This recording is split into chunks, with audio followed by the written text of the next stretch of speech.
impressed with the sky and the beauty down here. So we want to thank the university. We want to thank the city of St. George for hosting us, and grateful that everybody's here.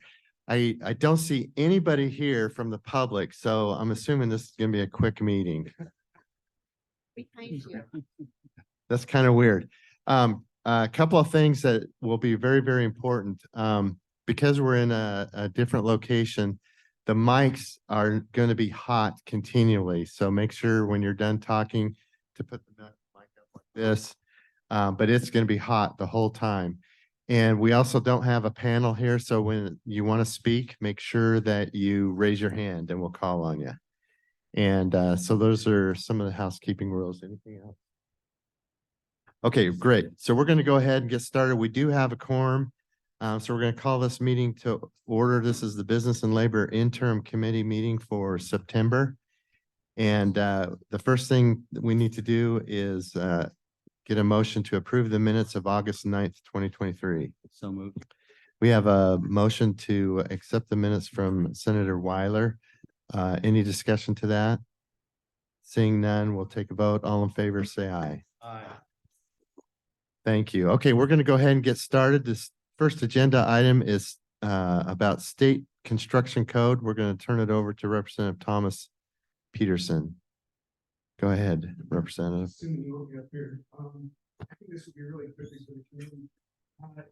In this last adoption of the code, we found several items that we just need to do some technical cleanup. And there's one issue that we found with the change that came in the 2020 NEC and the 2021 IRC that essentially says you have to have a main disconnect in front of all the meter tax and multifamily housing. We're seeing a very large shortage of this equipment. And so what we have is people with completed buildings not able to occupy the buildings because they can't get the meter equipment to move the code.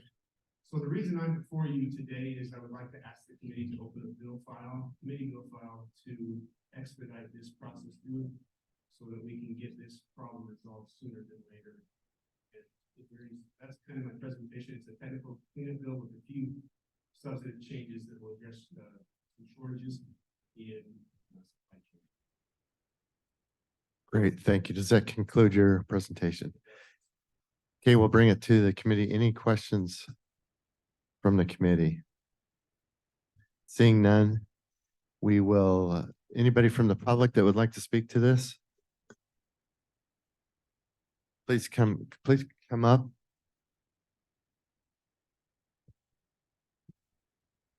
If you're in the public sitting area and we don't turn around and look at you, make sure you yell at us so we know you want to speak.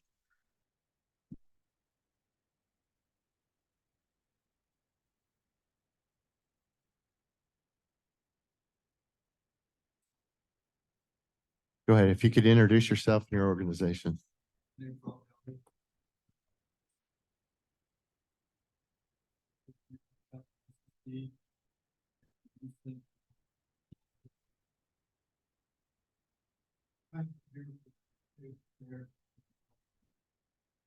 You could bring that microphone up to your mouth a little closer. Thank you. Yeah. Fine.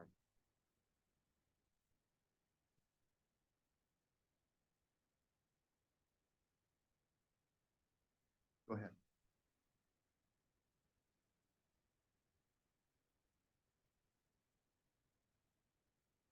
You can go ahead while they're passing that out. As Tom mentioned before, House Bill 532, we found quite a few things that were in the bill. One I'm going to discuss today. Just bring that mic real closer. In House Bill 532, we found a lot of things in the bill that were, I think, an oversight. And I'm just going to present one thing today that is concerning to not only us, but most of the building officials in the state of Utah. And in that pamphlet, you'll see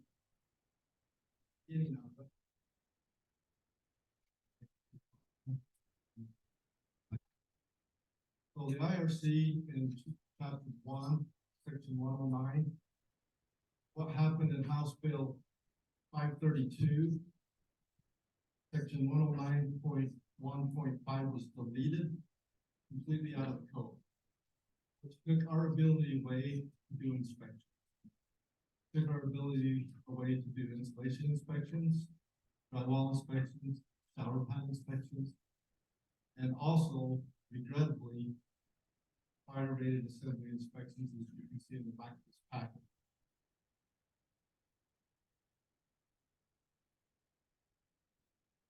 I'll go through this packet. First, insulation.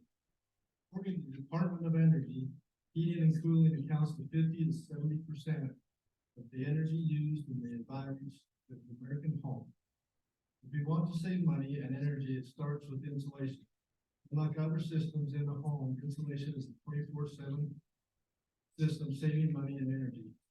If not insulated properly during construction, it is unlikely to be noted or fixed in the future without extreme cost. Insulation incorrectly installed. The following are some of the examples and requirements for the code. Bats that are filled in the cavity is installed incorrectly. Bats that are split around items that in the cavity such as pipes, electrical, etc. To ensure the required areas to be installed are being insulated. Ensure that the insulation is not installed around bedding, fireplaces, heat vents, water heater vents, furnaces. Must be used the correct R value as required by code. Craft-based bats are. Excuse me, used- sir. Sir, you need to bring the mic closer so that you can hear yourself, because we're getting texts from folks online. They can't hear you. And you'll notice here, I'm speaking, I can hear myself coming through the PA system. You need to be able to hear yourself or they won't be able to hear you. Yes, sir. Thank you. Thank you for this. Making me aware of that. Everybody can hear now. Okay, the craft-based bats that are used, the paper facing must be covered by drywall or another approved item. If used for fire blocking, it must be installed per code requirements, tight fittings, minimum length, fill voids, etc. If you turn to the next page, I have examples and pictures. We have incomplete fire blocking due to foam used outside of this approved method. Large air gaps behind insulation due to not splitting bats around the wires. Incomplete insulation assembly. The next page, I have a garage wall we call this net blow insulation. It's insignificant. This is an inspection that our inspector did that failed this inspection. This was the garage wall, so you can see where the heat would transfer into the house and the homeowners will continue to pay for more energy. Missing insulation above the top plate. The next page is a flame spread index and smoke development index for insulation. Flame spread and smoke development index for insulation shall be in accordance with section 302.10.1 through 302.10.5. Insulation material including facing, and why I put this in there is to show that it's very flammable. So if their fire starts in the attic and that's not properly covered, it can cause a fire. Next page, the negative impacts of not performing an insulation inspection. Significant costs of the homeowners of loss of energy due to insulation missing or improper installed. Inability to verify that the insulation is being installed correctly prior to covering it up. Fire hazard created by improper installation. Only used for fire blocking insulation inspection. If it's not verified that the insulation inspection, then it will have to be done prior with the framing inspection, requiring the insulation companies to make multiple trips to the job site and loss of days with the contractor and the schedule. Okay, we're gonna give you like one more minute. Okay. Okay, great. Well, as you flip through this, you'll see different, like the gyp board, drywall, we call it, and fire rated construction. I'm here to ask to please don't take this out of the code. Let us do our jobs. Don't amend this out. We feel that it's very important for not only the builder, as to help the builder, but the home builder. The homeowner ultimately pays for this. Great. And energy costs, and everything. Thank you. For your time. Thank you for being here. Appreciate it. Okay, we'll bring it back to the committee. Senator Bramble. Thank you, Mr. Chair. As has been the tradition of this committee, as chairs, we're proposing, unless there's an objection from the committee, we generally have a committee bill file on construction codes. We're going to go ahead and get a committee bill file open to take care of a couple of these oversights from last year's bill. Representative Peterson and I have been talking for the last month. And as I say, this has been traditionally, we've had a committee bill file on construction code amendment. So unless there's an objection, the co-chairs will get the bill open and bring it back October, November. Thank you. Okay, so anybody else from the public that would like to speak to this? Please come forward. How many more? Do we have anybody else? Okay. Go ahead and come up.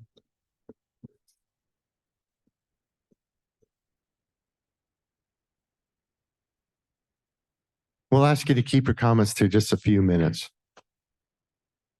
Go ahead. If you could introduce yourself and your organization. I bought from Coal West and I've been in there a year. And I found out that I only have half the amount of insulation in my attic. My bill was excruciating high. And I had a home inspector come in and there was only half the amount of insulation in the attic. My neighbor 2 doors down did not even have any insulation.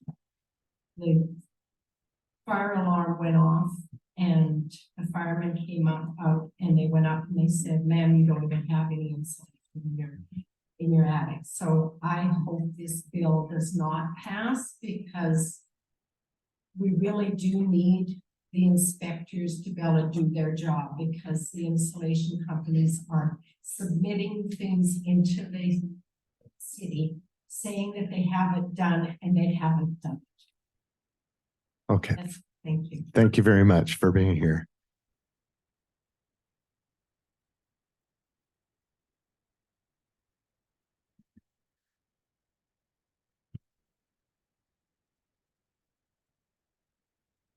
Hello, I'm Paul Blackhorn. I own Blackrock Engineering. Can you hear me okay? Yeah. Okay. I'm Paul Blackhorn. I own Blackrock Engineering. I've been engineering in this area. I was born here. So I've worked here most of my life. As an engineer, I want to really drive home the importance of inspections and good codes. The International Code Council is an extremely vetted organization. Any builder can get on a committee and go plead their case to change that code.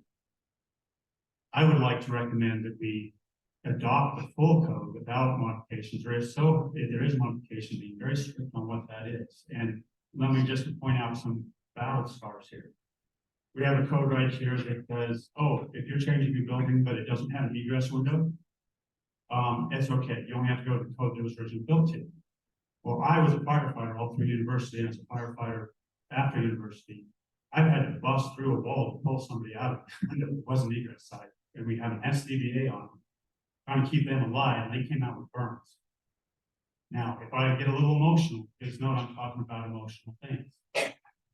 Just last week, I was called out to a house. Our house was cracking and breaking all up.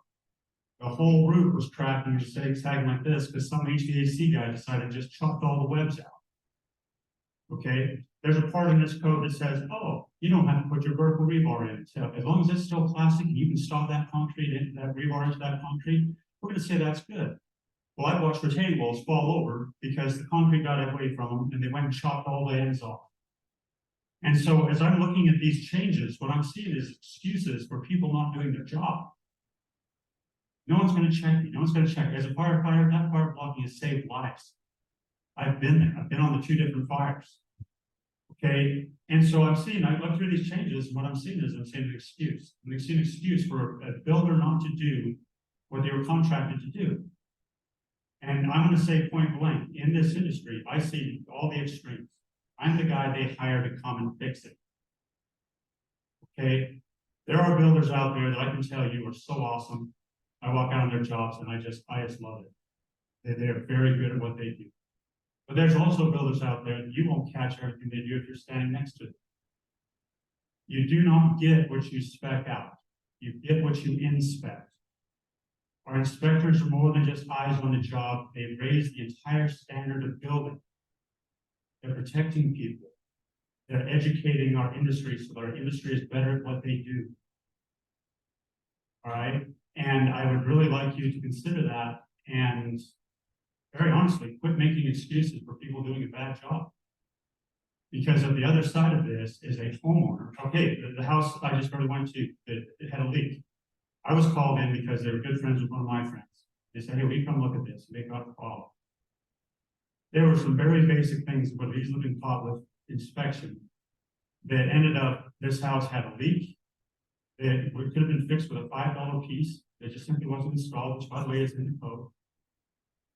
This poor lady has 3 children, single mom in this house. I get up in the attic, there wasn't 2 inches of insulation in that roof. Her power bill is absolutely insane. She's trying to take all these payments. And then, by the way, she contacted the builder and the builder said, sue him. Because he knew that lady could not possibly sue him. Now I'm saying this inspection, these codes will protect those end users. These are our citizens. These are our children growing up in our community.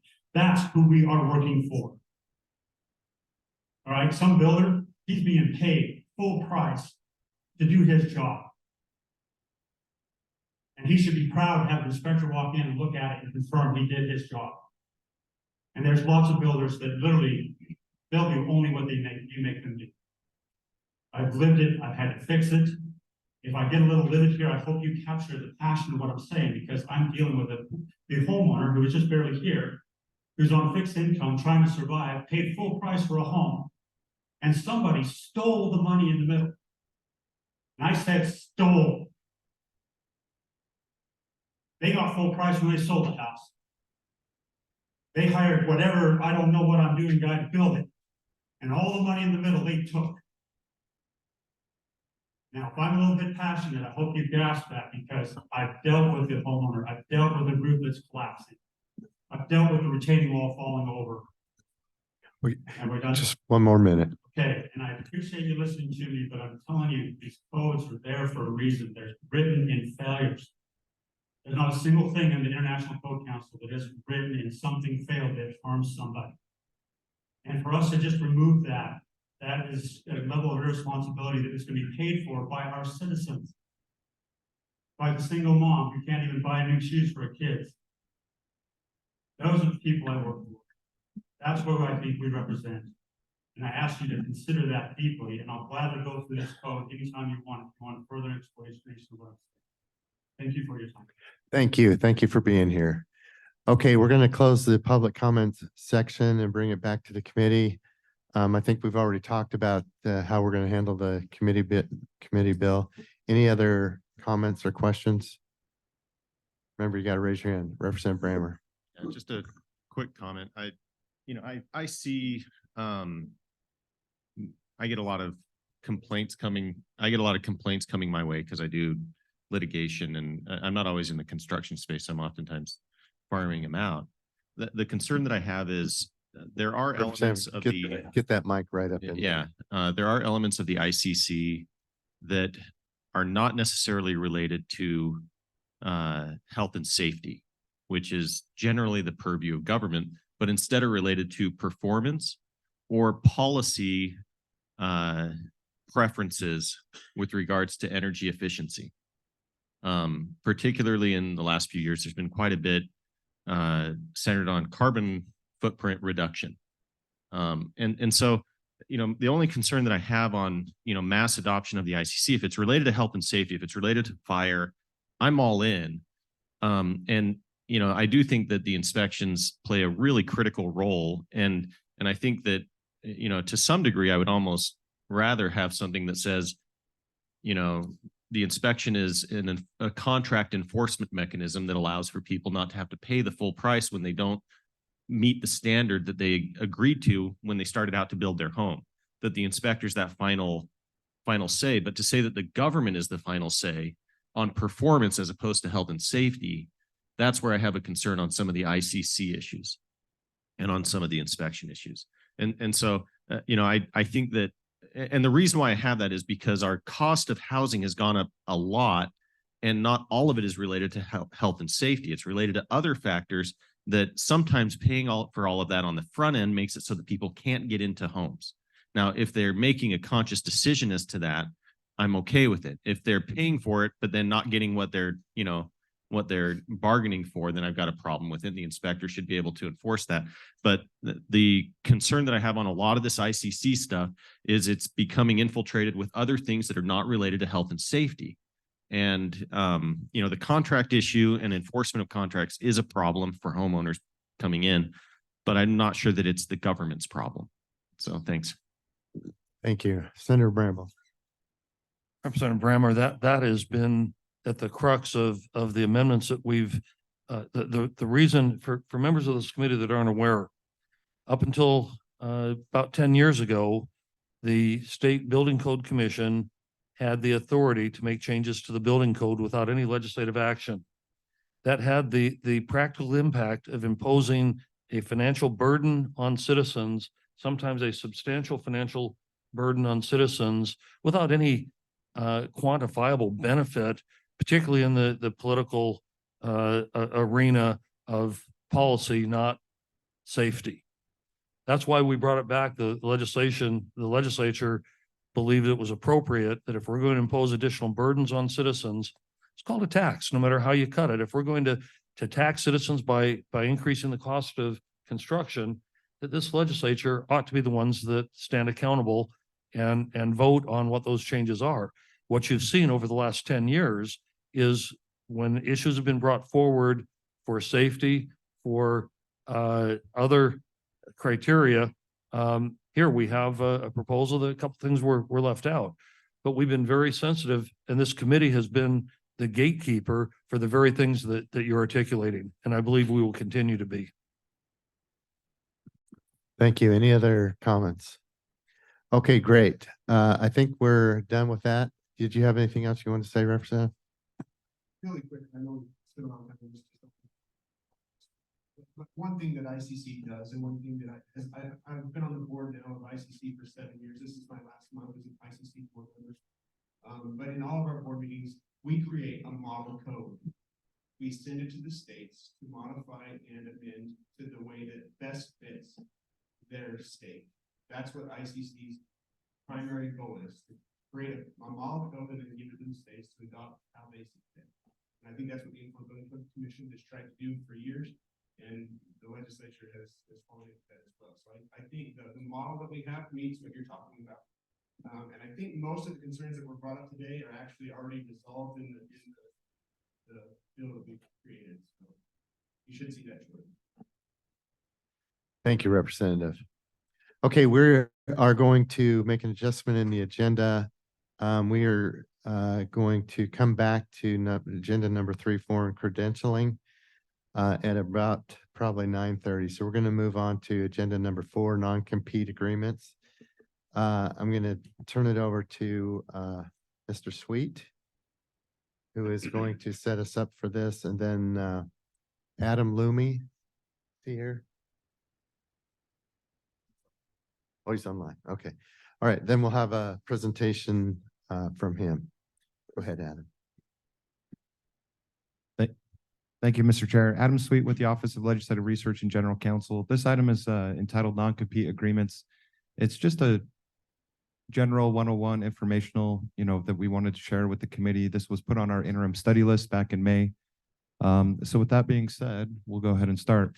So what is a non-compete agreement? It kind of depends where you're at and what their definition is for that jurisdiction. But in Utah, anyway, this refers to a post-employment restrictive covenant, a covenant not to compete, or a non-compete agreement, which is an agreement, written or oral, between an employer and employee, under which the employee agrees that the employee, either alone or as an employee of another person, will not compete with the employer in providing products, processes, or services that are similar to the employer's products, processes, or services.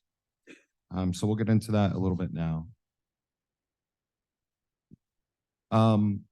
you can see here, this is the evolution of Utah's policy on non-competes. So prior to 2016, the code itself was silent. We relied on case law to guide us with non-compete cases. And Amy, after I'm done speaking, she'll speak more to that. But you can see in 2016, the legislature enacted some legislation, HB 251, the Post-Employment Restrictions Act, which essentially added a 1-year limitation to non-compete agreements. A few years later, in 2018, we added a broadcasting component specific to broadcasting employees that narrowed non-compete agreement terms even further for those employees in that industry. And then the next year, we added an amendment that modifies permissible duration of an employment contract containing a non-compete agreement for specifically, again, broadcasting employees.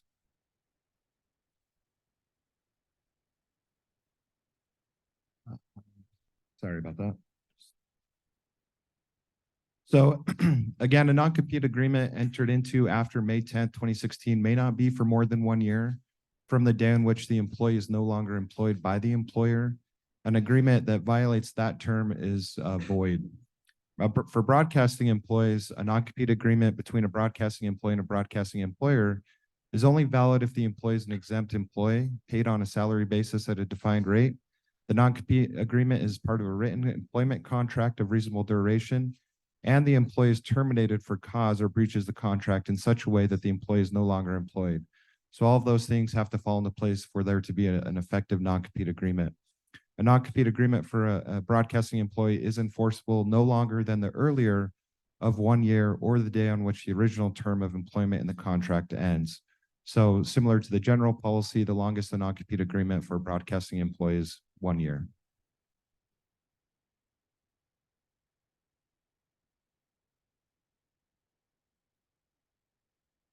So kind of what's been going on state by state around the country.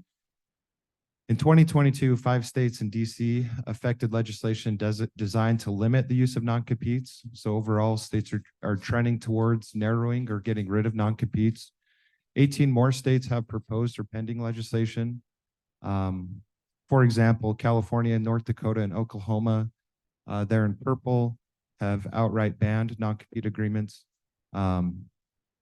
Others have more narrow exceptions. So you see that there's a salary threshold in place in 10 other states where if you make below a certain amount annually, then non-compete agreements are void. And then some are targeted towards specific professions. So in Iowa and Kentucky, for example, a non-compete agreement, the use of a non-compete agreement for healthcare workers is limited. Yeah. So what's been trending? So those are states that, that are trending towards getting rid of or narrowing non-compete agreements, but overall, general policies are headed towards limiting the use, limiting use to the protection of trade secrets, establishing more minimum salary thresholds, term limits on post-employment restrictions, employee notice and time to consider requirements, and limiting legal recourse against employees. I'll turn the time over to my colleague, Amy, and she'll speak to some more legal aspects to this. Just to add a little bit more context, Amy Schuin, Associate General Counsel, Legislative Research and General Counsel. So Utah's code makes a distinction between non-competes, non-disclosure agreements, and non-solicitation agreements. Those are often, as Adam said, referred to as restrictive covenants. Our code specifically excludes non-disclosure and non-solicitation agreements from the restrictions on those. Non-compete agreement is an agreement not to work for a competitor. Non-disclosure agreement not to disclose confidential information, and non-solicitation is an agreement not to solicit the employer's customers. Some states sort of treat these all the same. Colorado court considered a non-solicitation agreement essentially a non-compete agreement, but our code and courts tend to treat those separately. So next slide. So Adam went through the sort of legislative history of the codified restriction on the duration of non-compete agreements, but Utah courts, there's case law about the enforceability of non-competes, and a lot of that is still good law. So the other things that courts are going to look at are whether the agreement is supported by consideration. That can be a signature on a contract, can be consideration in that case. Is it negotiated in good faith? Is it necessary to protect the goodwill of the business? And is it reasonable in geographic area? Next slide. The other thing is that courts will also look to whether the services provided by the employee are special, unique, or extraordinary compared to, just general employee. And that goes to the goodwill that the employer is trying to protect. Next slide. Courts will also enforce non-competes only if they're narrowly tailored to protect the legitimate interests of the employer. So protectable interests would include like trade secrets, again, the goodwill of the business, extraordinary investment in the education or training of an employee. So this is all really designed to protect those things that employers are interested in protecting when entering into a non-compete, but a court is going to look to make sure that that is pretty narrowly tailored to protect the employer. Next slide. So finally, something we wanted to raise is that the FTC, may have heard about this, in January of this year proposed a rule that would prohibit non-compete clauses and would require an employer that has an existing non-compete agreement to rescind that and actively inform employees that those non-competes are no longer in effect. So that was proposed in 2023. The comment period ended in March of 2023, and the FTC got a lot of comments on that rule. And so I think originally was expected to be voted on earlier, but reports are that they could vote on that in April 2024. There's not a lot of basis for that reporting, but people seem to think that that might be voted on. So if the FTC adopts the rule, then the rule would become effective 180 days after the final rule is published. Just to make you committee members aware sort of the legal landscape. And as Adam said, there is sort of a nationwide trend toward restricting non-competes, and the FTC is also looking at that.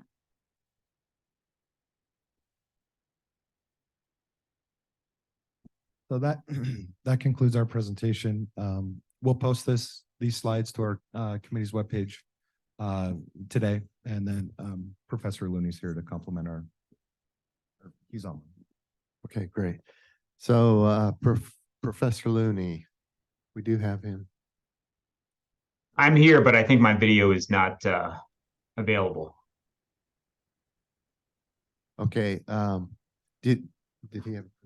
My video is stopped by the host.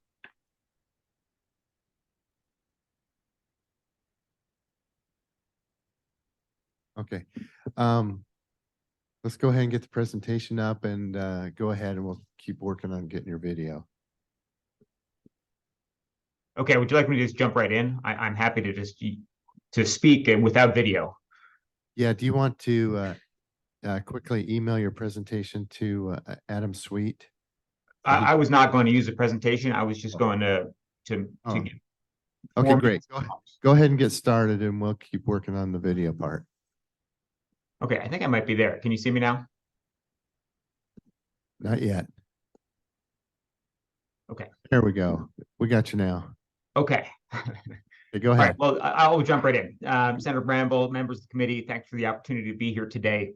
I'm Adam Looney. I'm the director of the Mariner S. Eccles Institute for Economics and Quantitative Analysis here at the University of Utah. I'm a professor at the business school. And so I wanted to offer just some facts about non-compete agreements specifically in Utah, and to summarize what we know about their effects on the economy. As I said, I'll take less than 5 minutes, and then I'm happy to answer some questions. So first, large numbers of Utah workers are subject to non-compete agreements. At least 11% of the Utah workforce, or more than 165,000 Utah workers, are bound by non-compete agreements. That's according to survey data that applies to last year. About half of those workers earn more than $100,000 a year, and about 30% are managers or work in professional, technical, or scientific occupations.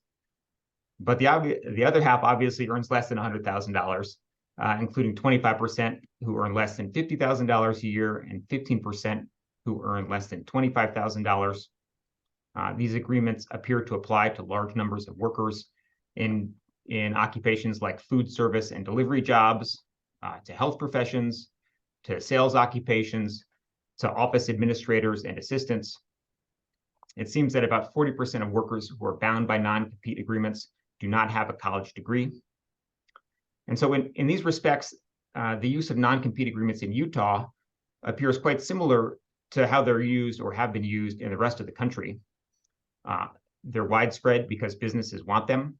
They can protect intellectual property. They can prevent solicitation of clients. They can allow employers to recoup investments in education and training. They also reduce turnover, and they increase bargaining over employee wages. The other reason why they're widespread in Utah and in other states is that despite legislation that narrowed the duration of non-compete agreements and limited them in other ways, Utah law allows non-compete agreements in a very broad set of circumstances. These agreements can be applied to essentially any worker, including low-wage or unskilled workers, to workers without access to intellectual property. They can be used in a wide set of circumstances. I mentioned the broad scope of Utah law because I'm going to give you some evidence drawn from around the country about the economic effects of non-compete agreements that are relevant here. What do these agreements do? Well, first, there's substantial evidence that non-compete agreements reduce wages and reduce the job mobility of workers. This is a net effect of any changes in how much training or education is provided to workers in the absence of non-compete agreements. So it seems like the effect of increased mobility improves wages. And to be clear, the mechanism here is that other businesses have vacancies and are willing to pay a higher wage for that employee. And that's what's improving the wages of the employees. Second, non-compete agreements appear to reduce entrepreneurship and business growth. The mechanism there is that non-compete agreements make it harder for growing businesses to hire and to fill vacancies. And that's particularly true in high-skill specialized fields where non-compete agreements are more common. And third, non-compete agreements appear to reduce innovation and productivity because they reduce movement of workers and ideas across firms. They prevent workers from starting new businesses in their field of expertise, and they can limit the ability of new businesses to hire talented managers and experienced workers. So the consensus view in the economics community on non-competes is negative, and the view is that there are better legal tools and employment practices that businesses can use to achieve their legitimate business objectives. So in Utah, for example, there are robust laws that independently protect and enforce intellectual property and trade secrets of businesses through non-disclosure agreements. There are non-solicitation agreements, which prevent employees or their partners from poaching client lists, for example. There are deferred compensation agreements like end-of-period bonuses or multi-year vesting periods for equity, which allow employers or partners to recover long-term investments in training and skills. And so in this legal context, the primary purpose of non-compete agreements is in its name, to avoid competition, to reduce job mobility and turnover, and to gain leverage over wages. As Adam Sweet alluded to earlier, other states are increasingly changing the legal framework to prohibit enforcement of non-competes in many circumstances. Several states make non-compete agreements entirely non-enforceable. One more state to add to the list is Minnesota, which made them illegal or non-enforceable in July.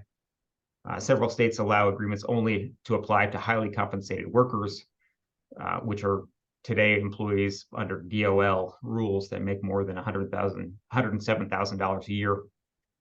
Several states prohibit these agreements for specific professions, in addition, like lawyers or physicians. And some states limit enforcement based on the duration of employment. So for example, the agreement can only be enforced if the employee has been employed for at least 2 years. And then finally, many states now apply procedural rules to make the agreements more transparent during negotiations.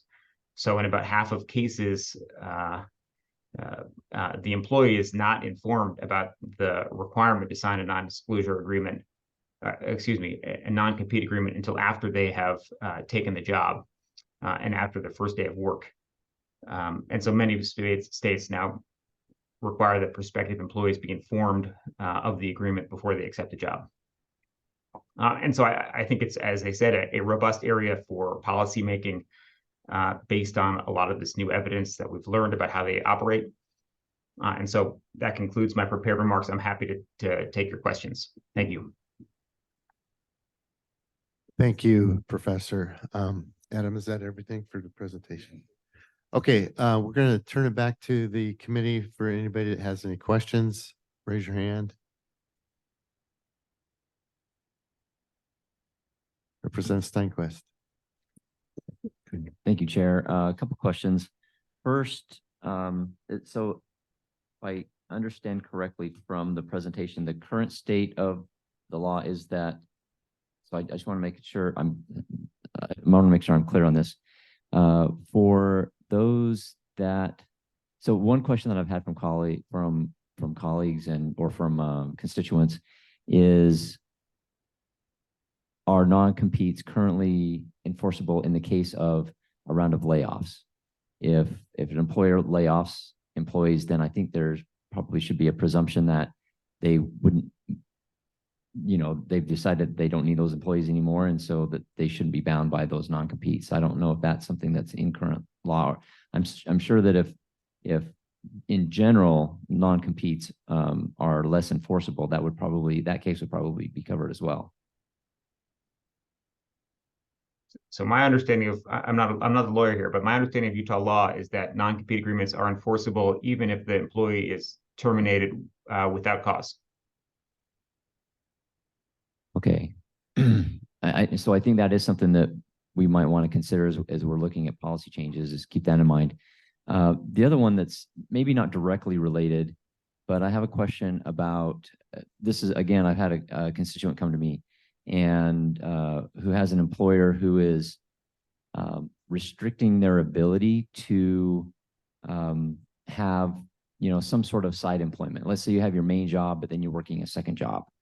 And some employers, I can understand how some employers may be concerned if it's in the same field, but I wonder if, as we're looking at non-competes, if we could also consider whether or not employers are restricting employees from having a second job, basically, or taking some sort of side employment. Thank you.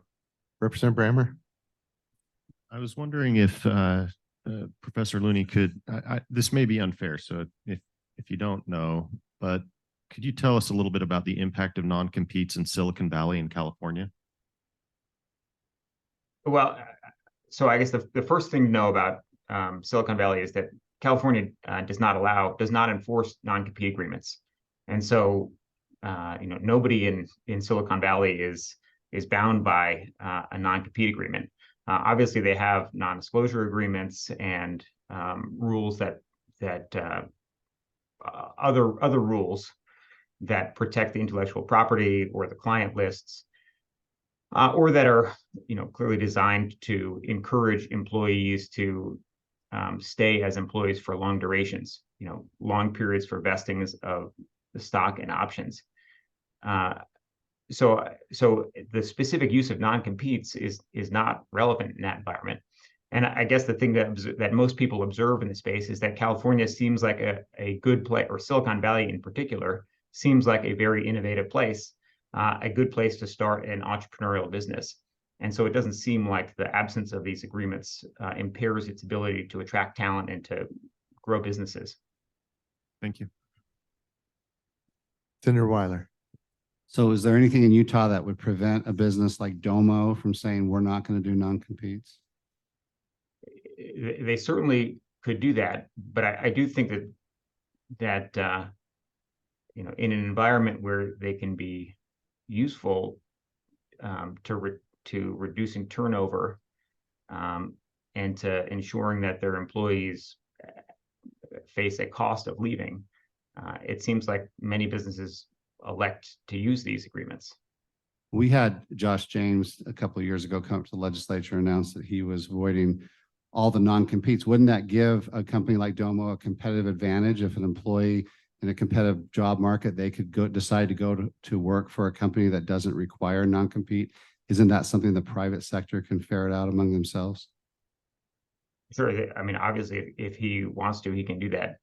That- And if that's a competitive advantage for him, I think that another way of framing this is that it would clearly be illegal for his company to agree with another firm not to hire each other's workers or to solicit each other's workers for employment. And we've made that illegal, but it remains legal to require the employees that they cannot take a job at the other firm. And so that's the impediment to trade that I think we're focused on. If I'm an employer and I'm going to hire someone right out of college and I'm going to spend 6 months training them in my industry, wouldn't a non-compete give me some assurance that I'm not going to invest maybe tens of thousands of dollars into an employee only to have them go to work for my competitor and take all of my training and I get no return on my investment? Yes, I think that is a legitimate concern. And I think that the best way to do that is to write a contract that says, I'll pay you a training wage today, and at the end of the year, I'll pay you a bonus. And at the end of your second year, I'll pay you another bonus. And those achieve, I think, the purpose of recouping potential training if a worker leaves without impairing the ability of a worker to go to another firm if the benefit is high enough. Can you, Professor, can you point me to any other example where if an adult makes a contract with another adult that the state government should swoop in or swoops in and saves an adult from making a deal that they later regret? Can you point me to any other instance in our economy where the state government does that? Well, if you and I were contractors and we agreed to charge a high price for our services and to not compete with each other over an area, that would be illegal, for example. Should the state, like if I rent a car from Hertz and then I damage the car and now I want out of the rental, should the state government come in and say Hertz can enforce that contract? I don't think that that's the same as the impediment to trade we're talking about. So in the sense of the state does say that Hertz can't collude with another rental car company to decide who it would rent to or how much it would charge. And so in that sense, that this agreement is different than an agreement between you and Hertz. Great, thank you. Any other questions? Representative. Thank you. So there seems to be, and I hope you haven't discussed this already, but a fine line between, say, a non-compete and a non-disclosure. Is there a way to draw that distinction if you do have a company, for example, Domo was mentioned, and they have a particular way of doing things and you decide to move to your competitors? Would a non-disclosure be enforceable, and would it be realistic to protect that proprietary the workings of that information from that company? Yeah. So my sense of non disclosure agreements is that they are rigorously enforced and are quite enforceable. They have specific rules that apply. So, for example, you have to specify the intellectual. You don't have to describe what the intellectual property is, but it has to be specific to trade secrets or intellectual property.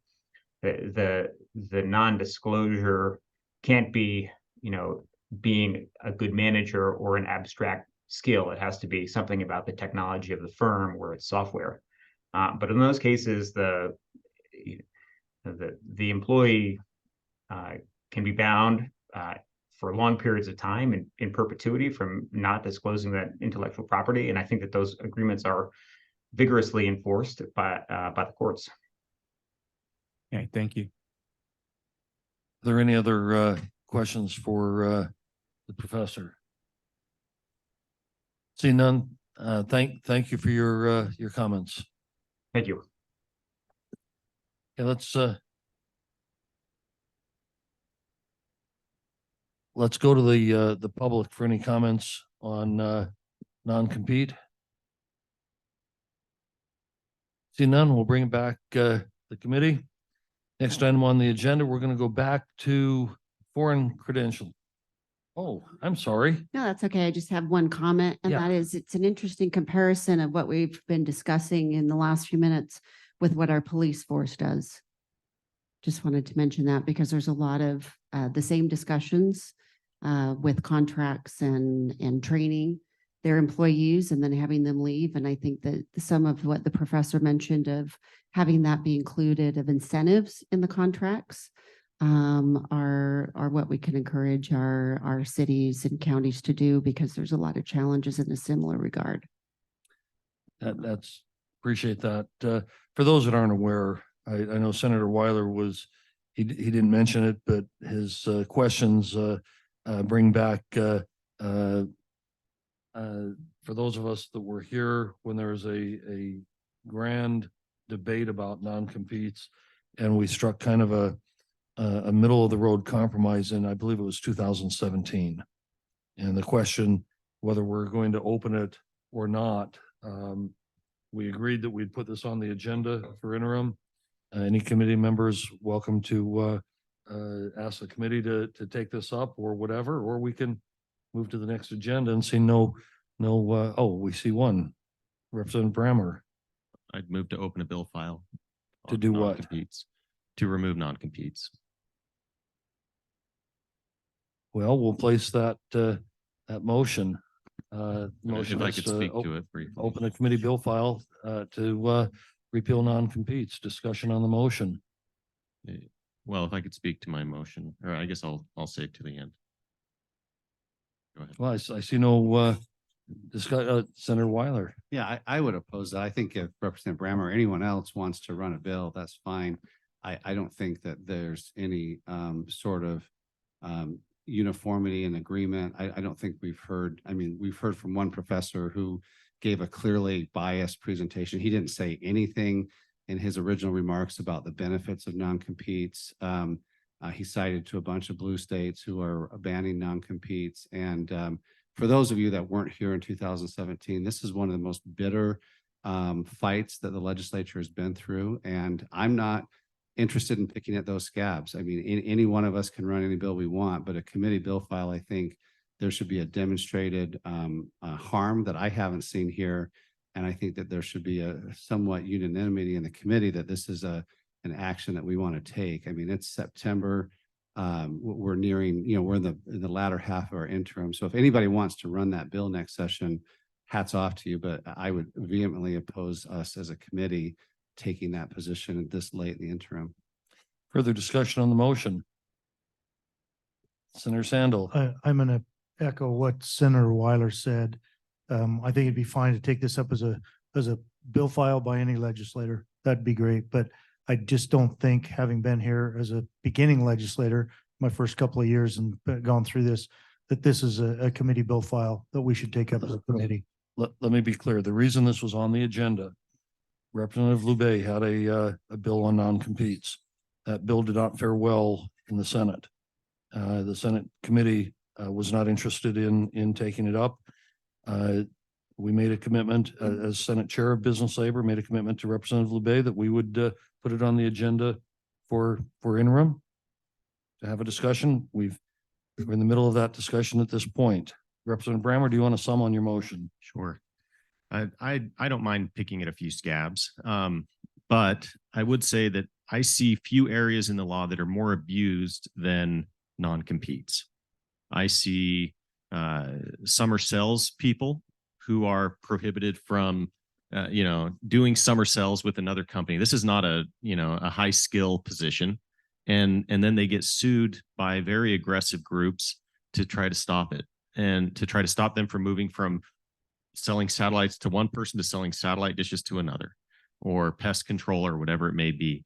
If you know, when we look at our healthcare industry, the idea that we have doctors that cannot move within the same network because of a non-compete agreement, when we have a shortage of doctors, when we have a shortage of mental health professionals, you know, the policy behind this just, you know, we're not getting the benefits out of it as far as I can see that we should be getting. And it's stifling innovation. I think that it's a really bad policy, and there's all kinds of contractual restrictions that the state gets involved in. You know, if we have all kinds of things related to people, you know, this isn't the Lochner area. Now, Lochner was a case in the 1920s that said people can contract however they want. That was overruled by the Supreme Court eventually. And, you know, this isn't what, you know, we have restrictions on, you know, when people can work, what conditions they can work in. You know, there's all kinds of things. But this is saying you cannot restrict an employee's right to move and work as they need to. And there's so many other mechanisms that can incentivize and reward people for being loyal to the company and other reasons.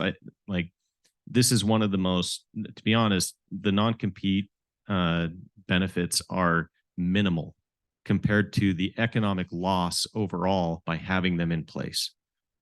It's you know, while parties are free to compete, the vast majority of cases involving non-competes, there is a huge disparity of negotiating power between the parties. And as a condition of employment, they're requiring the non-compete, and they, you know, for them to go and find someone else, that negotiating power just isn't there. Representative, are you speaking to opening a bill file, or are you Yeah, speaking I what the am. bill is going to? Yeah, I'm talking about opening the bill file, Senator Okay. Bramble. Now, I know that the Senate's going to say no on it, and that's okay.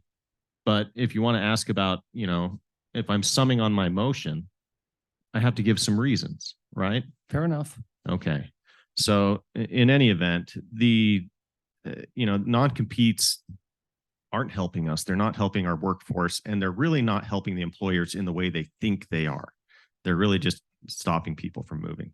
Thank you. All in favor of having the committee open a bill file on repealing non-competes? Say aye. Aye. Opposed? No. Let's do a roll call.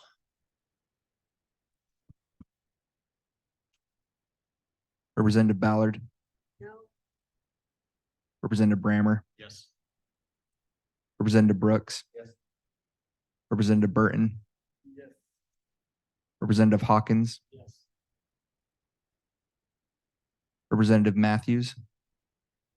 Yes. Yes. Representative Stenquist. Representative Strong. Representative Thurston. Yes. Representative White. No. Senator Colmore. Yeah, what was it? No. Senator Kwan. No, but I'd like to speak on that if I may, Mr. Chair. Are you explaining your vote? I am. Go ahead. I think that there needs to be some tweaks. I think that there is unfairness happening, but I think to go widespread to ban, I think we're not there yet. And so for right now, I'm a no. Senator Sandel. Senator Weiler. Senator Bramble. No. Representative Malloy. What's the vote total?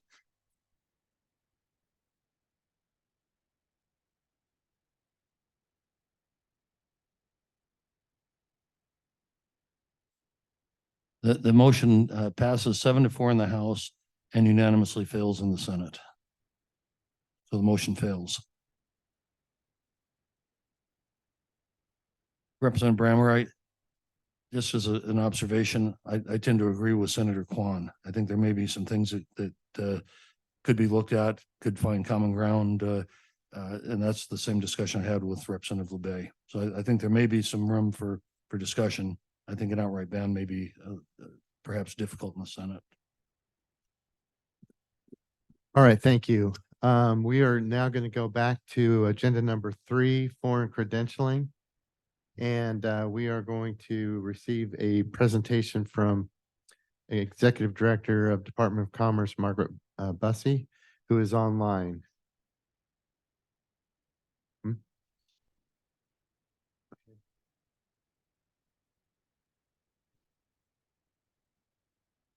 Hey, everyone. Great to see you, committee members, and great to see you from a distance, Chair Malloy and Chair Bramble.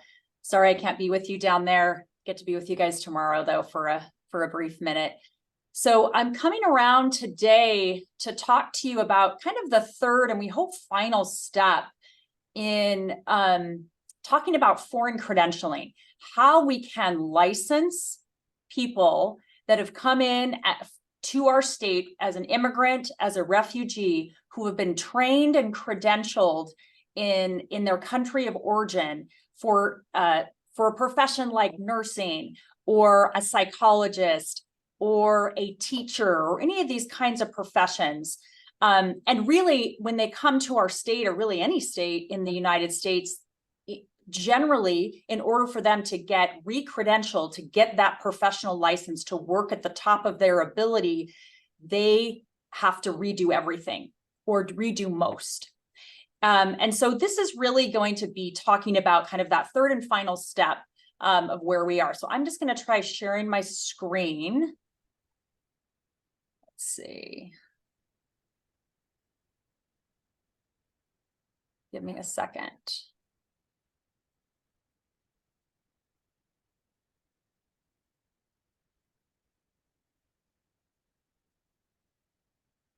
I'm trying to get my. I'm reading your emails. I know, you don't want to read my email. Hang on.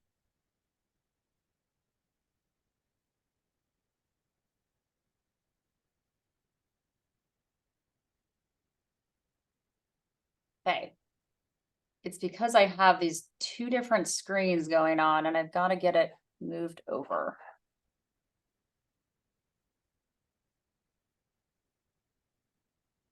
About this. Oh, sorry, you guys. I'm struggling. Hang on 1 second.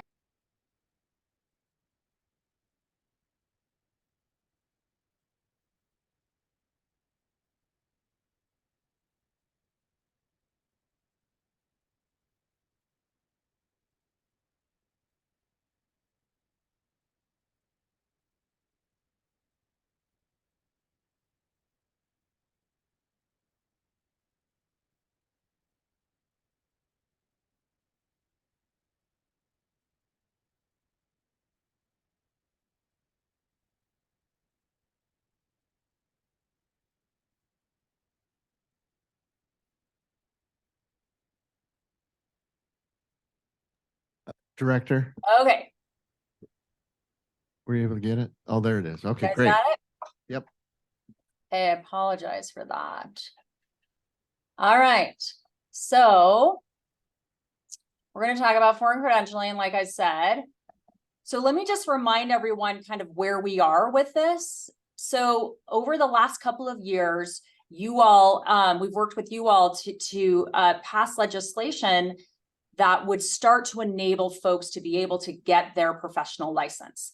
In 2022, you might recall that SB 43 expanded DOPL's licensure by endorsement provision. So most licenses that are issued by the Division of Professional Licensing sort of created, we got a path created for people to come through, coming in from different countries.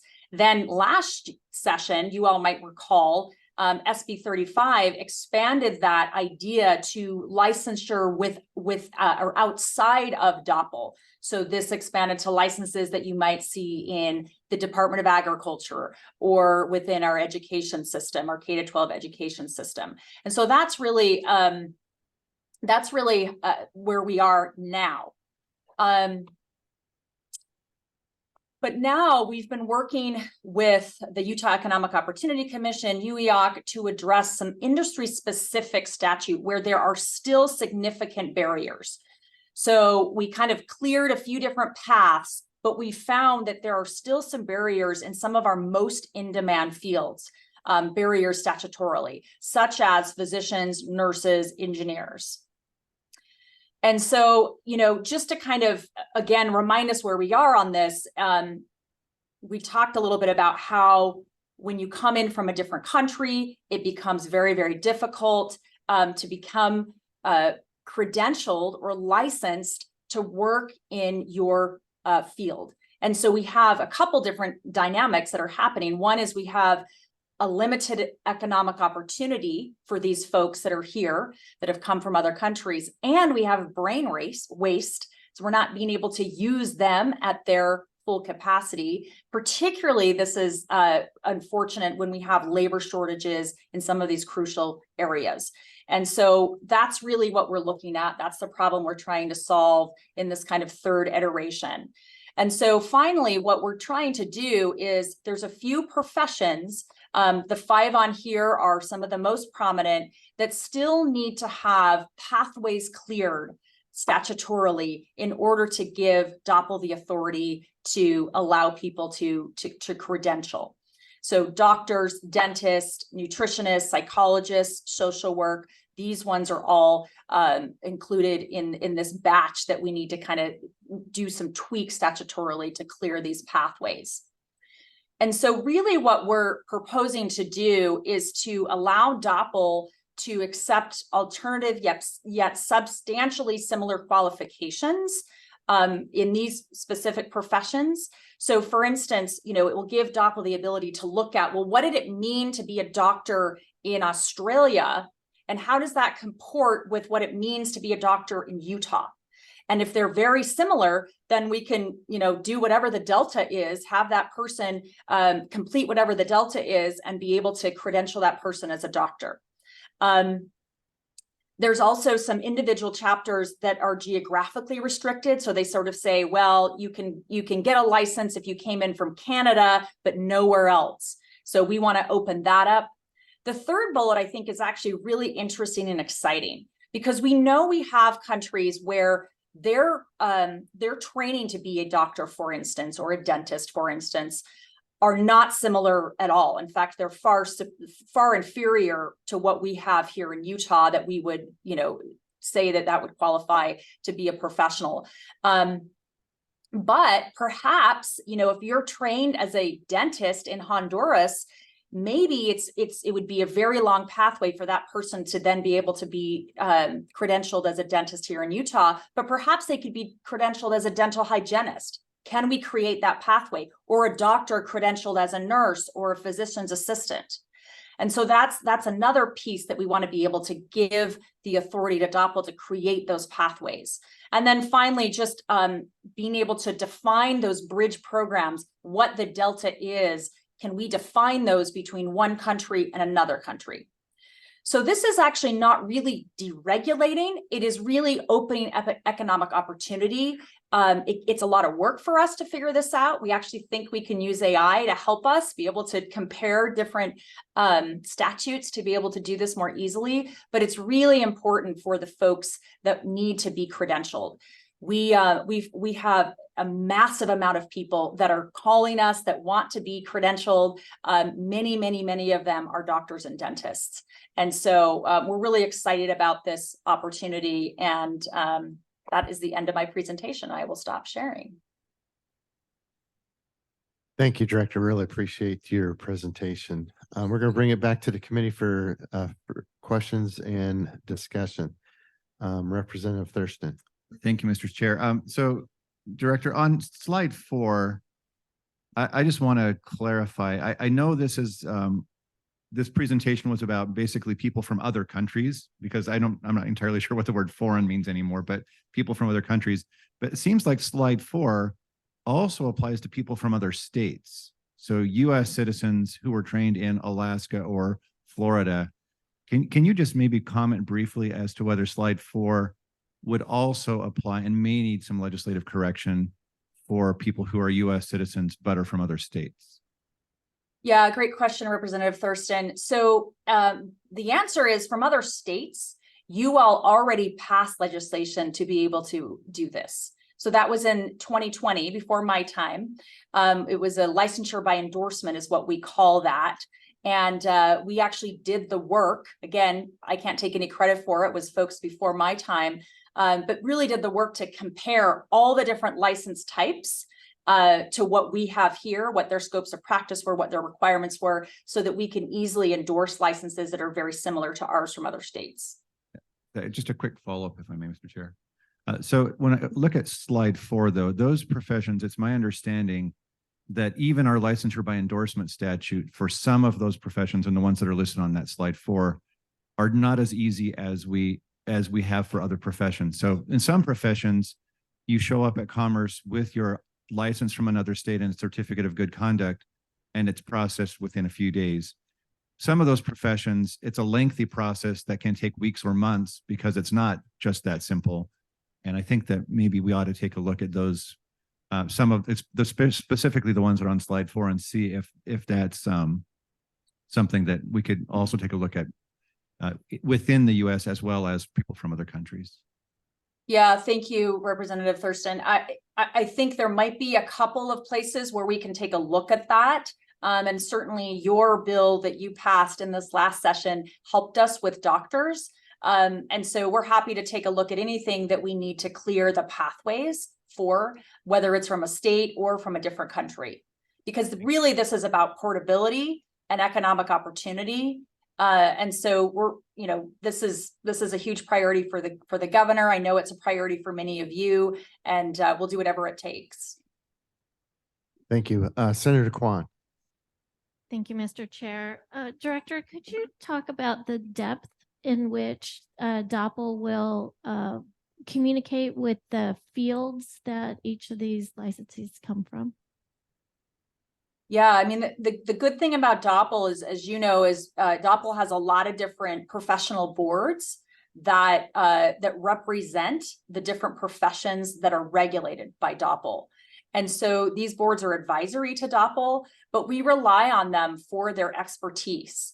And so they can offer up to us the ability to weigh in on, do these sets of requirements that this country has, how well do they comport with what we have here in Utah?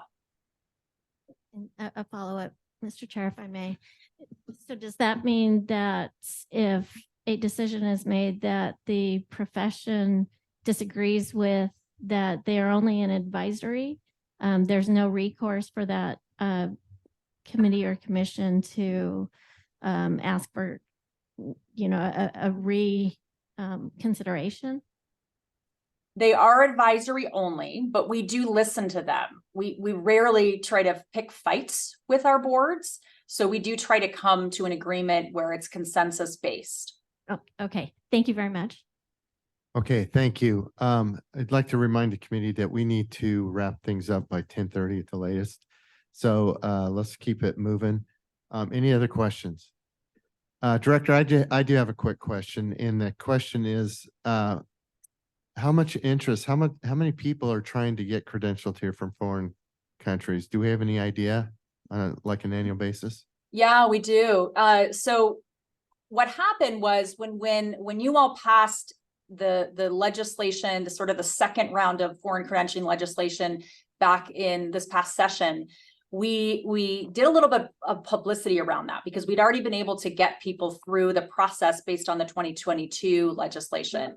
And it was, you know, some of you were there. We had a ceremonial signing by the governor, and honestly, the story went viral, and it traveled across states and it traveled across countries. And so we've had actually thousands of people call in, and we've been tracking the different professions that folks are interested in. And physicians is a huge one, nurses is a huge one, teachers is a huge one. It's actually really, really exciting how much interest there is. We're still building out our infrastructure to be able to meet the demand. And so that's a big piece of this as well. But we do need some statutory changes as well to fully clear pathways. Great, thank you. Okay, so we are going to not do any action on this since we already have a bill file open to address a lot of these issues and policies. So we're not going to do a bill file today. So I think we're done with this unless anybody else has any questions. Director, thank you so much for being here. Thanks, everyone. Good to see you. Oh, give me just a second here. Was there anybody from the public that wanted to talk about this?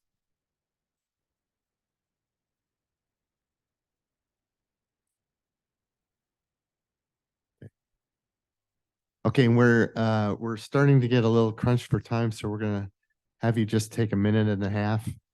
Okay.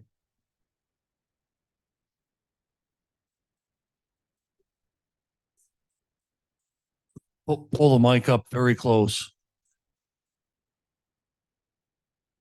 You know, I just Margaret mentioned this, but it comes as an official recommendation of the DOC, which are members chaired by including some members of this committee and their executive branch officials in the Speaker of the House. And I'd just like to thank Margaret and Kevin Dennis for their great on this. It's also been vetted by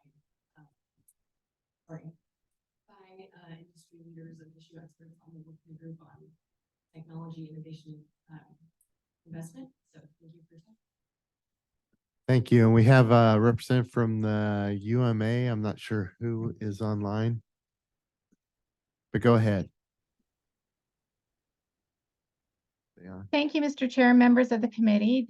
My name is Michelle McComber. I'm with the Utah Medical Association. I guess my camera isn't on, but we do have many concerns about this in terms of how it affects physicians. We did talk with DOPL, and we are willing to work with them and others in this process. But we do have a pathway. Physicians have a pathway that does not redo everything. Most of the training for physicians is in a specialty that happens during residency, not during medical school. You have to be credentialed to work. You have to be paneled to be paid by insurance companies. 80% of insurance companies are not regulated by Utah, but by the feds. Who would hire them if they can't be paid? There's quality issues that we're concerned about. We're devaluing Utah trained physicians, US trained physicians. Why would they stay here when other states don't do this? It must involve, we need to involve graduate medical education to try to evaluate. There is no national organization or even local organization who determines equivalency. There is the Educational Commission for Foreign Medical Graduates that determines medical school equivalency, and we already do that.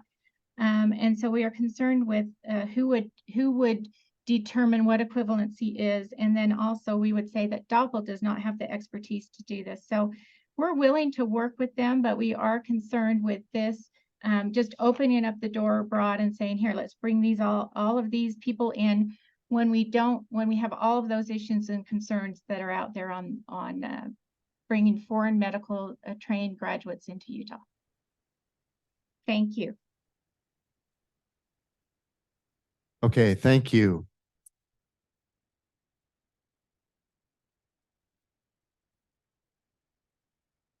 Ninety seconds.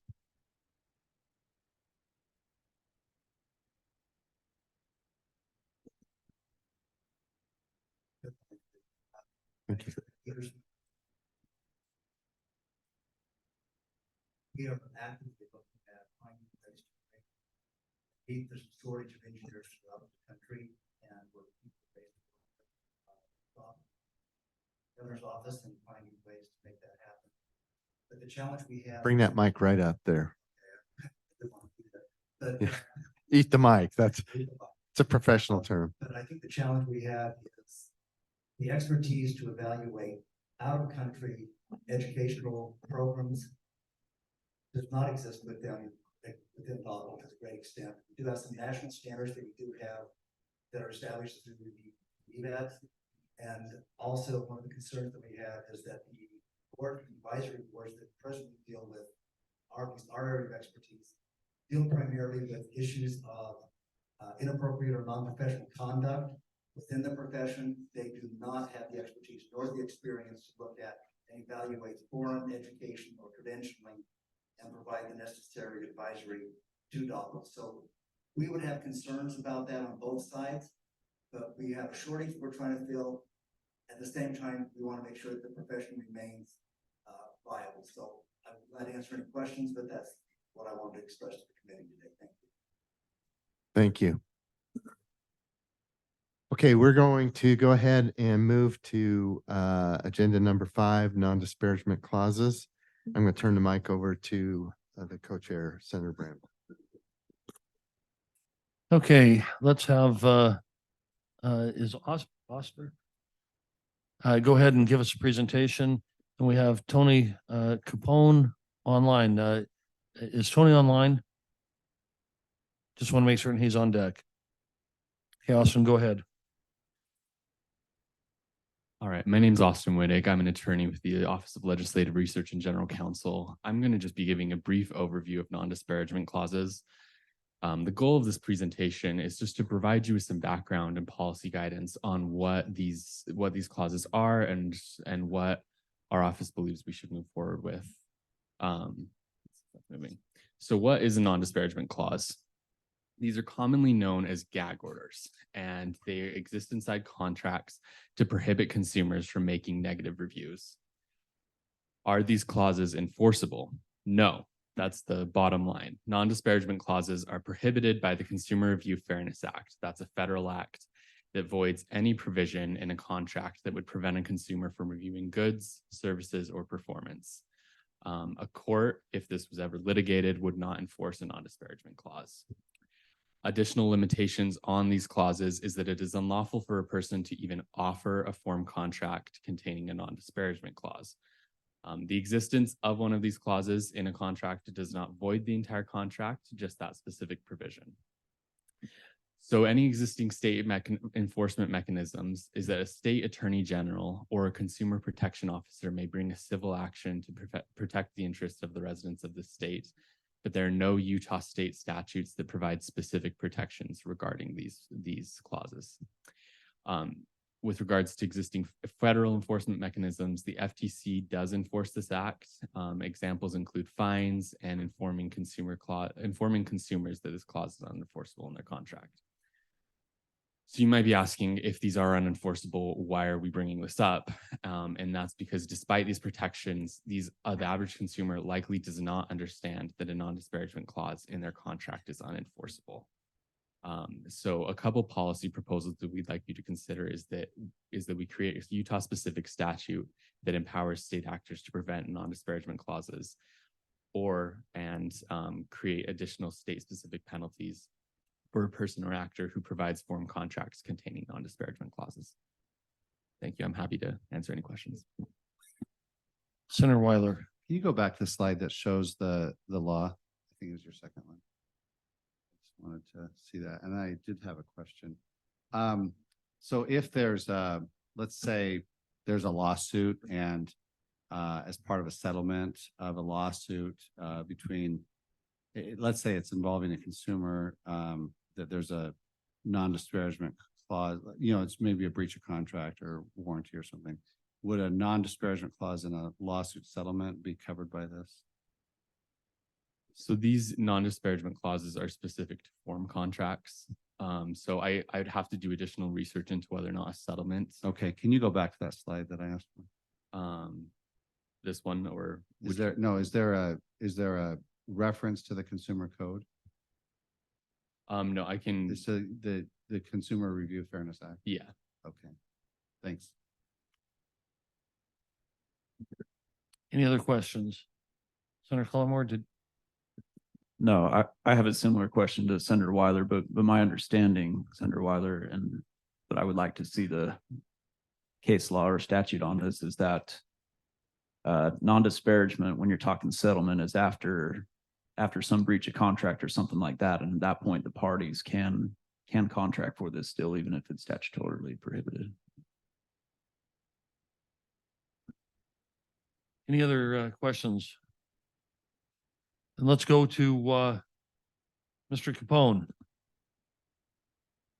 Hello, thank you for having me. I was asked to speak today from the consumer side. Sir, if you'll identify yourself and who you represent. Sure. My name is Tony Capone. I represent myself individually, which I think is a bit of an anomaly here, but I was part of an investigation that aired on the news. I'm an attorney by trade in the state of Utah that has worked across real estate issues over time and brought an issue to light that was being investigated and participated in that investigation.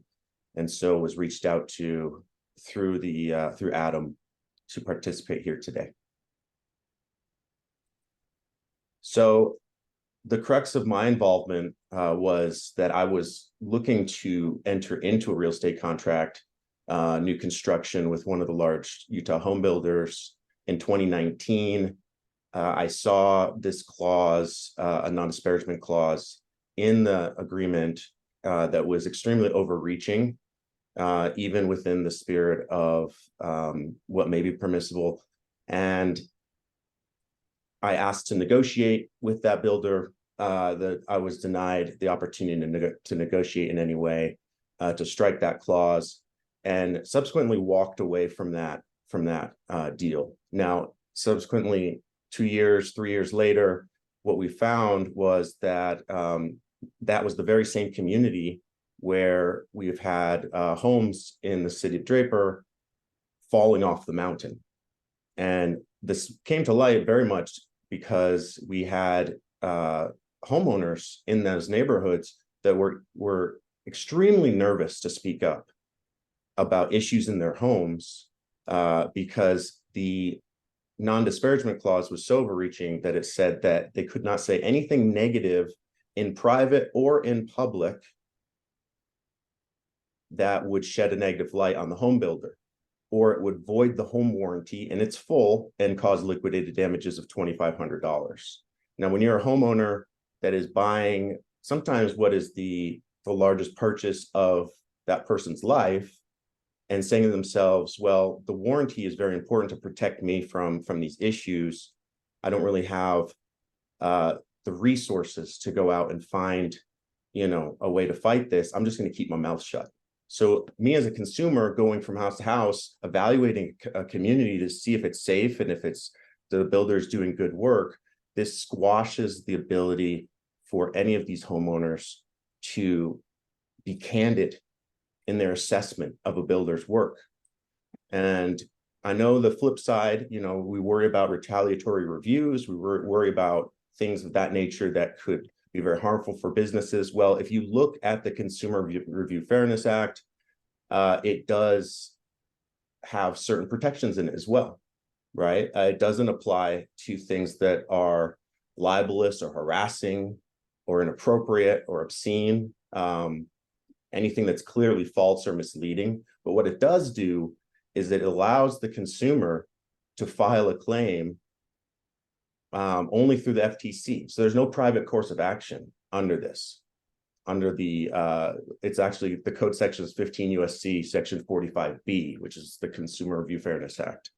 And so there are very limited remedies. You're talking about an average homeowner that would be filing with the FTC, that just doesn't seem equitable given the situation here. So we're looking at this from, the ability for information, for consumers to have information at hand. A lot of that is through reviews and through candid assessments that are not able to be had. And we found a prevalence of these GAD clauses across many of the home builder contracts that are existing in the state of Utah right now, at least 5, and there could be more. And we feel as though, and I do on a personal level, that this is hurting the ability for the consumer to actually enter into this substantial transaction and to have all the information available to them. Does that conclude your comments? Yes, it does, unless there are questions. I see no hands. Thank you. Next, let's go to Taz Biesinger, Home Builders Association, Utah Home Builders. Taz. Thank you, Mr. Chair. the Home Builders Association, oh, sorry, Taz Biesinger with the Utah Home Builders Association. The home builders were contacted by Legislative Research about this issue for today. Up until that time, we were unaware of these types of clauses.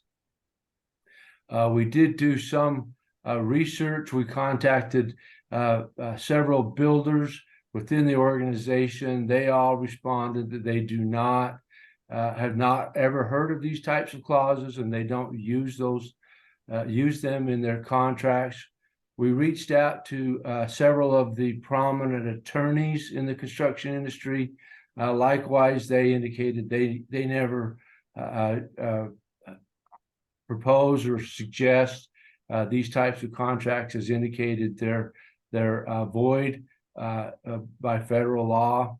Obviously, we have not performed an exhaustive review, but we're just not finding finding them prevalent within the industry. We did find in our research a newspaper article in a small northern Utah community that indicated a builder in that community over a year and a half ago had those types of clauses in their contract, but they promised, at least in the newspaper article, that they would not put them in their contract. So other than that, Mr. Chair and committee members, the Home Builder Association does not get into the contractual relationship between two private parties, and we certainly don't advocate for the use of these types of clauses. Thank you. Mr. Biesinger, did you happen to inquire of the home builder in Draper that was the subject of the previous witness? I don't think that was one of the builders that we inquired about. I'm guessing who that is. We primarily asked our board members, and none of them had really ever heard of these types of clauses. We did reach out to several of the production builders, but that particular builder, I don't think, was one of them. Okay, thank you. Any questions for Taz? Seeing none, thank you. Thank you. Next up, Catherine Haas, Director, Division of Consumer Protection. Hi, Katie Haas here. Can you guys see me? Just want to make sure. Welcome, Katie. Thanks for having me today.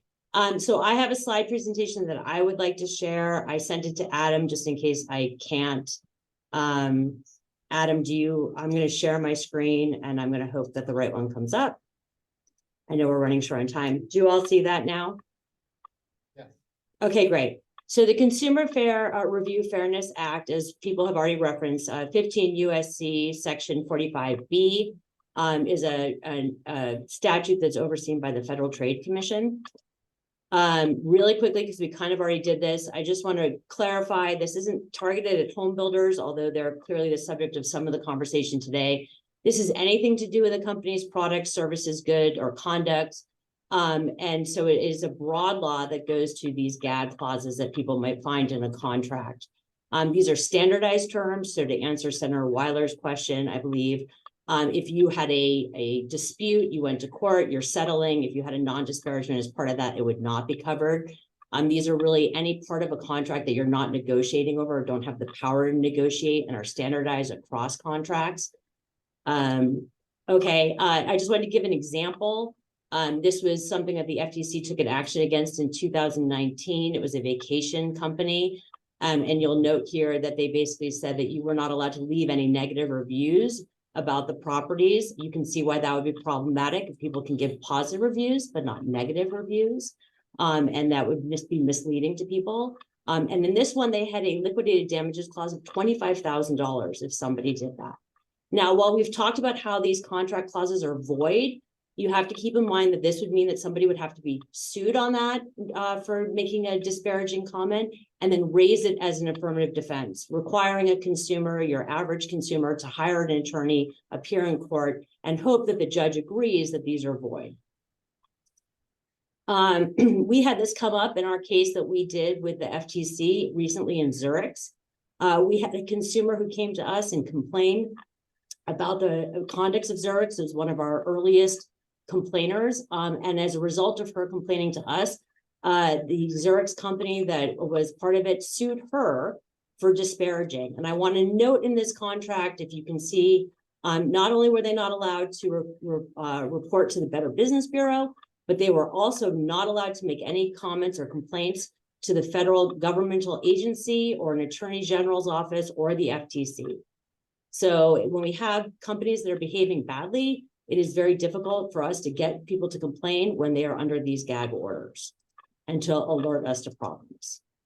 We talked about this very briefly. It's void, but it also prohibits them from being in contracts in general, the forum contracts. 3 people that we know of can do this right now are 3 entities: the Federal Trade Commission, the Attorney General's Office, or the Consumer Protection Division for the state of Utah could step in if we found that there were these forum contracts. However, to bring one of these cases would require us to go to court, file a civil action, and the penalties are steep. It's up to over $50,000 under the FTC Act.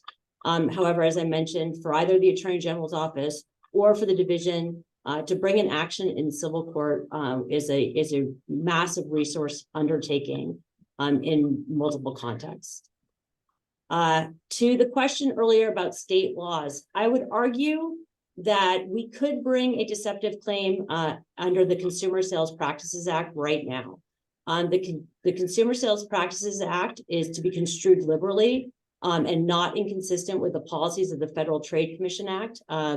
We believe that if the FTC has flagged something as a deceptive practice, that we can then also assume that it is a deceptive practice. And so we could bring a case under the current law, the Consumer Sales Practices Act. We also have in there under Q, section Q of 4.2, there is an important part in there that basically says that you can't contract around a right that you would have under this act. So a right under this act would be your ability to complain to us or the Attorney General's office or to bring an action as a private right of action in that matter. So I just want to flag that I do think that it is covered, but it is not very specific. And so I do think there's an opportunity here for us to more specifically call out the Consumer Review Fairness Act as a deceptive act and practices under our state laws. One advantage to that, and one of our recommendations would be to create a separate statute that could be overseen by the Division of Consumer Protection, similar to our other deceptive practices statutes that we have under our code. One advantage to this is we do have a beautiful administrative process. It allows us to work with companies more quickly and more speedily to remove things like this. Oftentimes we use these acts in our required disclosures. This wouldn't be dissimilar to that. One of the reasons I would advocate for doing it as a separate statute rather than having it be part of our Consumer Sales Practices Act is there are a lot of exceptions to the Consumer Review Fairness Act that we would want to be able to highlight and some definitions that would be needed. And I will note that under the Consumer Sales Practices Act in the state of Utah, there is a private right of action as well, although the state has the right to intervene in civil when you have a lot of people together, and I'm spacing on the name right now, sorry. Anyway, finally, as an alternative, I don't want to go backwards, we could do it under our act as another 4.2 violation. I went really fast because I know you guys are short on time, but I'm happy to answer any questions. Thank you, Katie. I think if I were to summarize your recommendation, putting in state statute, making it clear in state statute, mirroring the federal would give you some tools that could be more effective. Is that correct? That's correct. I think the Attorney General's office and the division could still bring actions under the federal statute. And there might be a reason to do that in specific cases where there's other issues and you want to tack on that claim. But in the case of a situation where somebody finds out that there may be 100 of these contracts under one company, it would be great if that's the only concern, if we could do an administrative process or if we're doing an administrative process for other things and we notice that they have this. So let's say we have a solar company. Let's move away from home builders for a second and say, let's say we have a solar company who has these non-disparagement agreements or in there. We might want to bring another action if we found out that in all those contracts, as we're reviewing their contracts, they had these non-disparagement clauses. It's not uncommon to have state law and have a state statute that prohibits certain conduct or prescribes remedies for certain conduct and have that mirrored in federal law. We see that across the board. So I think in talking with the co-chair, unless there's an objection, we'll bring a committee bill back by the end of interim to clarify this in state statute.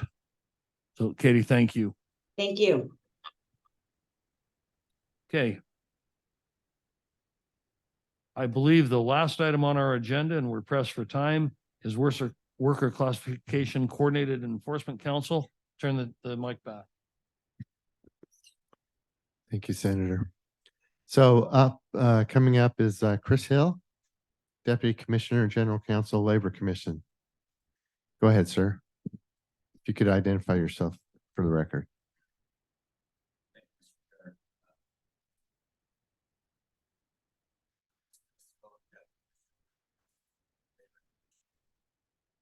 In my capacity as the chair of the Worker Classification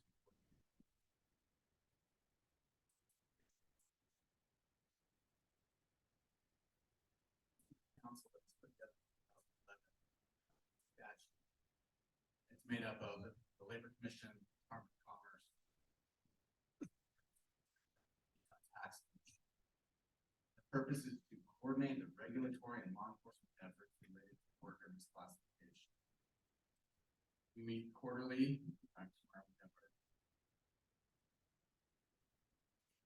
Share information regarding misclassification.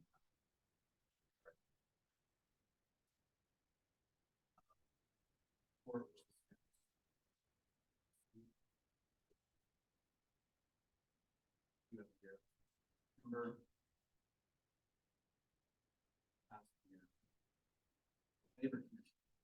Labor Commission.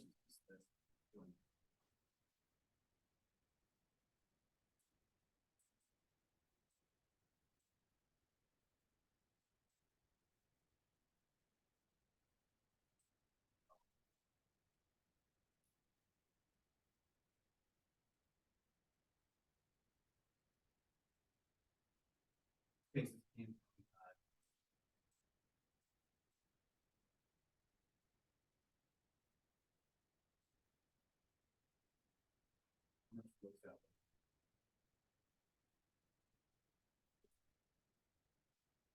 owners.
Thank you, sir. We do have some questions from the committee. Representative Thurston. Yeah, thank you. I'm just kind of curious. So when you're looking at these audited things, what's the standard or the burden of proof to determine that somebody was misclassified? Because I think a lot of this is going to be kind of gray area, close calls.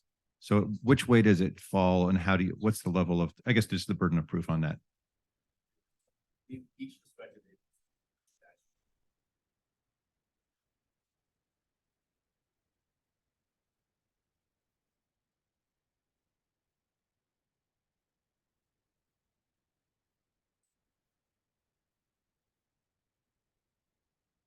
Great, thank you. That just so the committee's aware, the report that's referenced here is on the committee's webpage under required reports is where it's posted. Thank you. Any other questions from the members of the committee? Okay, with that, we'll open it. Anybody from the public that would like to speak to this? Come on up.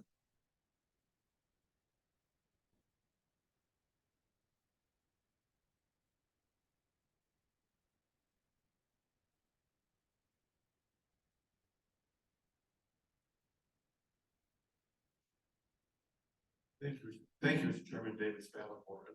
And ironically, I'm going to speak for myself today because 13 years ago, when we passed the bill, Senator May was the sponsor, Senator Bramble was very integral in getting the bill passed, creating the council and dealing with misclassification of employees in construction. It's great to hear that this coordinating council is doing a great job. And that's exactly what our clients at the time were a number of small businesses in construction, primarily drywall, painters, plumbers. And what was happening is a number of companies were just hiring everybody and giving them a 0.01% ownership in their company, so they wouldn't have to pay unemployment, wouldn't have to pay workers' comp, didn't collect taxes. And it was a huge lift 13 years ago. As a matter of fact, former Congress Director Francine Gianni told us the lift that the bill passed. And that was something that with the leadership of Senator May, Senator Bramble, and I think it was Representative Denning in the House, but I have to go check. That was a great lift that actually saved a lot of Utah small businesses. And we're just thrilled to have it going. And I know Chris and Labor Commission do a great job, and those who I used to represent are still. Thank you. Anybody else from the public? Okay, seeing none, we'll bring it back to the committee for any further discussion or action. Representative Ballard. I just want to make a comment. I'm sitting here thinking about legislation from a couple of years ago from this committee about the cosmetology nail industry and not regulating the safety. I would say that there's because there's no there's very little safety regulation for any of those and follow-up, that there's a lot of national companies who own these facilities who are paying their employees under the table. Because I've been to some of those facilities where they say, no, we only take cash. And I'm like, what? I'm not coming back here because I know that none of those employees are paying taxes, right? So I think it's an interesting conversation because there are some industries that service our community a lot. And I just know that we expect our citizens, if they're wage earners, to pay taxes. Thank you. Okay, any other questions? All right, seeing none, that concludes our agenda. And I did want to just announce to the committee that since our last committee meeting, the chairs have opened two bills, one related to committee bills, one related to insurance amendments and the other one to international licensing, which I think we referenced earlier. And then today we will be leaving this committee meeting planning to open two committee bills, one related to construction and one related to non-disparagement clauses. So with that concludes our business today. Any final motions? We have a motion to adjourn by Representative Brooks. Any discussion to that? All in favor, say aye. Aye. Thank you, everybody. Thank you, everybody that came today too. Really appreciate you being here.